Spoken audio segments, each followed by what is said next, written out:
大家好，我是阿丽。不要带孩子去外面买炸鸡柳了。今天花了12块钱买了1斤多鸡胸肉回来。今天分享个炸鸡柳的做法，吃起来酸甜可口，连挑食的孩子都非常喜欢吃。那一起跟着视频来看看我是怎么做的吧。先把鸡胸肉放入大一点的碗中。我们在超市买的这种鸡胸肉一般都是冷冻过的，这样冷冻过的鸡胸肉表面都会有很多的细菌，所以我们在烹饪之前一定要好好的清洗一下。往里边加入1勺食盐，再加1勺面粉，用手抓拌均匀。加食盐呢，食盐有杀菌消毒的作用，面粉又有很强的吸附性，能很好的把鸡胸肉表面的杂质和细菌吸附出来。这里需要多抓拌一会儿，抓拌至感觉手特别粘稠，像这个样子就可以了。然后倒入适量的清水没过鸡胸肉，把鸡胸肉清洗干净，把鸡胸肉表面的面粉清洗掉。洗净之后给它控水捞出，再用流动的清水给它多清洗几遍。洗净后把它放到面板上，用刀把鸡胸肉切成1厘米厚的片，切好后再改刀切成细条，像这个样子就可以了。全部切好之后装入大碗中。接下来准备2个鸡蛋，将它打入另外一个碗中，用筷子把鸡蛋搅散。搅散后再把鸡蛋液倒入鸡胸肉的碗中，先给它放一旁备用。接着准备半根大葱，给它切成葱段。再准备1块生姜，给它切成厚厚的薄片。切好之后把它放入鸡胸肉的碗中。现在来调一下味，加入1勺食盐，加适量的胡椒粉去腥增香，加2勺生抽，加2勺料酒，用筷子充分搅拌均匀。搅匀后给它放一旁腌制20分钟。接下来我们准备一个大馒头，把馒头皮给它撕下来，然后再用刀给它切成薄片，尽量切得薄一些。切好后再改刀切成细丝，尽量切得细一点。最后再改刀切成小碎丁，像这个样子就可以了。全部切好之后把它装入盘中备用。接着再准备2个鸡蛋，将它打入另外一个碗中，用筷子搅散。搅散后放一旁备用。再准备一个盘子，倒入适量的玉米淀粉，给它放一旁备用。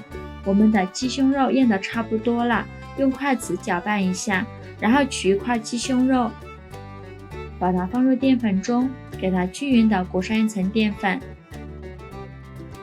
像这个样子就可以。然后把它夹出来，再放入鸡蛋液的碗中，让它在鸡蛋液中打一下滚，给它均匀的裹上一层鸡蛋液，像这样子就可以啦。再把它夹出来，放到馒头碎的盘中，同样给它滚上几圈，给它均匀的裹上一层馒头碎，像这个样子就可以。把它装入盘中备用。像这样就全部做好了。锅烧热，多放一些油，开大火把油烧热，放1根筷子下去，周围能迅速起小泡泡，说明油温已经可以了。然后给它转中小火，再把鸡胸肉1块1块的下入锅中，开小火慢炸。鸡胸肉炸至定型，给它翻一面，炸的过程中要不停的翻面，防止炸糊了。炸至金黄，像这样子就可以出锅了。全程大概需要炸5分钟左右，用漏勺给它控油捞出，装入盘中，像这样就可以直接吃啦。这样吃起来也是非常香的。但是为了更好吃，我们还需要多做一步。现在我们来调个万能糖醋汁儿，糖醋汁的顺序是5、4、3、2、1，碗中放入5勺清水，放入4勺番茄酱，再加3勺白糖、2勺香醋，最后加2勺淀粉，用勺子搅拌均匀。像这样，我们的万能糖醋汁就调好了。不烧热，放少许油，油热后放入糖醋汁，开小火用铲子搅拌一下，搅拌至糖醋汁变粘稠，像这个样子就可以了。再把炸好的鸡柳放入锅中，用铲子快速翻炒均匀，到每一个鸡柳都能裹上一层糖醋汁。翻炒成这个样子就可以出锅了，把它盛出来装入盘中。哇，好香啊！我胃里的小馋虫已经被勾出来了，再撒点葱花点缀一下。一道非常好吃的糖醋鸡柳就这样做好了，4香味俱全，看着就很有食欲。这样做的糖醋鸡柳吃起来酸甜可口，孩子可喜欢吃啦，比外面买的油炸鸡柳还要好吃。用馒头代替面包糠，吃起来更香了。虽然是油炸的，但是中间一点也不吸油，做法也是非常的简单。喜欢的朋友就赶快收藏起来试试吧。喜欢我的视频就关注我吧，我每天都会分享不一样的美食视频。我是阿丽，谢谢您的支持。